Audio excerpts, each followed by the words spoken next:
quote, several weeks with a neck and back issue. I mean, like I said, this is a injury-plagued preseason so far, which is kind of surprising to me. But Torrey Anderson, can the Colts make the playoffs if T.Y. Hilton does not play the full season? I'm going to say yes, that they still can, because that defense is still amazing. They have a defense that can sustain a little bit of instability in the offense until they kind of figure it out and they work through things, or until TY comes back. They still have a good enough defense to work through any of that. Yes, I think absolutely 110%. Based off of how that defense can play, it is an elite defense. It's a top 5 defense. And yeah, they can hold off and they can ride whatever ups and downs until the offense gets going and TY gets back. So, Mr. Brandon BEC Combs, you are, I'm not for sure where you're at like on the Colts. You've been real up and down on them, but let's say T.Y. Hilton misses the full season. Can they make the playoffs? So I have them at 11-6 this year. So I think if you lose T.Y. Hilton, I think that team's deep enough. I really do. I think there's enough depth on this Indianapolis Colts that they can sustain a 6 weeks without without him. But it'll be tough. I mean, it'll be a different dynamic to that offense.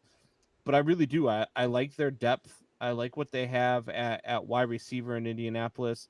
I mean, you might be missing T.Y. Hilton, but you still got Michael Pittman, you still got Pascal, and they've got this other kid there. God, what was his name? Campbell, Paris Campbell. Paris, yeah, Paris Campbell. Yeah, he's another. Like I really like that kid, and not to mention, I mean, you pretty much got a extra wide receiver in Naheem Hines. So, like, I don't know. I like him. I think the Colts will be all right without T.Y. Hilton. Yeah, and I think they're actually better without T.Y. Hilton on the field for the full season, just because because their tight end crew that they have there is so good that Carson Wentz will definitely start to utilize them a whole lot more when that deep threat to T.Y. Hilton isn't there. So when T.Y. Hilton does come back, your checkdowns are there all the time. But Tori, I'm going to kick it to you next here. Brandon Combs says he has him going 11-6 this season. Let's say hypothetically T.Y. Hilton does not play the full season. What kind of record do you have for the Indianapolis Colts? Now you're gonna make me try to remember what I had them at in our thing. I do believe I have them right around the same. I either have them at 10-7 or 11-6. It's one of the two. I had them winning the division by like 1 or 2 games over the Tennessee Titans. So I'm pretty sure, because I think I had the Titans at 9-8. So I do believe, yes, Brandon and I had them the same. I have them at 11-6 and winning that division as well, even without TY. Again, people better watch out for Michael Pittman this year. Michael Pittman is going to be a beast this year.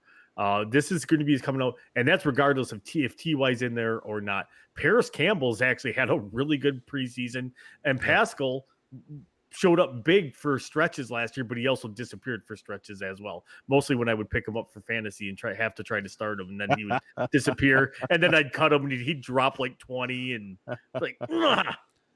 All right. So Combs, you had them at 11-6 minus T.Y. Hilton for the whole year. Are you sticking with 11-6, or are you dropping them down a few games?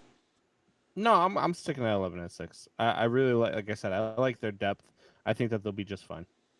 Alrighty. So you guys are saying basically T.Y. Hilton is not a very big loss for the Indianapolis Colts moving forward, right? Not at this stage. He's not the same T.Y. Hilton of exactly 4 or 5 years ago. Alrighty. So